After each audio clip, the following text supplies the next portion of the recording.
Part 1. You were a burden, you were pain. Chapter 1. Love will kill you if you let it. Rip your heart from its chest cavity and your soul from your body, if you give it the proper chance. I had given love more than a few chances. These were the lines floating in my mind as I prepared dinner Friday evening. They had the potential to make it into a poem I was working on for my debut book of poetry. Since childhood, poetry had been one of my favorite things, and Friday had always been my favorite day of the week. It was when the responsibilities of school and eventually work ended and my time was my own to do whatever I chose with. I was reflecting on this point when a number I didn't recognize displayed on my cell phone screen. Hello? I answered, leery of the unknown number. What's up, beautiful? This is Trent. Who? I asked, uncertainty lacing my tone. Trenton, don't pretend you don't know my voice. My wrist froze mid-stir of the dinner I was making for my fiancé, and my palms began to sweat as the name and the voice aligned in my memory. It had been 10 years since our paths had intertwined. This man's presence used to send me into a frenzy, but that was many moons ago. Why are you calling me?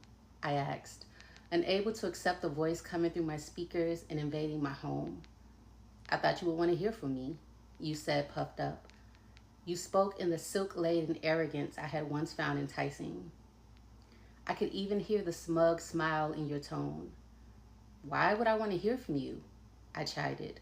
Come on, at the very least, I thought we were still friends. You goaded. With as much history as we share, we should always have that. I have intentionally not spoken to you in years, so why would you think that?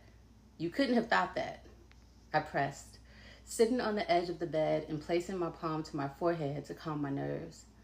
I felt you pause, your ego taking a slight hit. That's really how you feel? You don't miss me at all? Misplaced innocence played at the edge of your words. I guffawed, not in humor, but a brief laugh at your arrogance.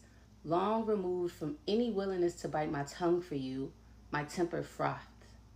The audacity of you to call my phone, to still know my voice, to act as if you didn't attempt to break me and leave me in pieces, for you to behave as if there could ever still be love here, or even kindness. I paused. A sigh escaped my lips. Let me be clear, we aren't friends. I have no desire to hear from you. Don't ever waste your time on earth calling me again. I hung up the phone and dropped it onto the bed. It took me what felt like uncountable moments to stop the quivering in my right hand and arm. I had no more energy or words to give to you. You were a chapter of my past that I had buried away and no longer cared to revisit. But things hadn't always been this way. You were once my universe's brightest star, the one person who knew all parts of me. And that is chapter 1 of my debut novel, A Singular Perspective. You can find it on Amazon. You can find it on Barnes & Noble. You can find it anywhere you can buy books online. And it's also available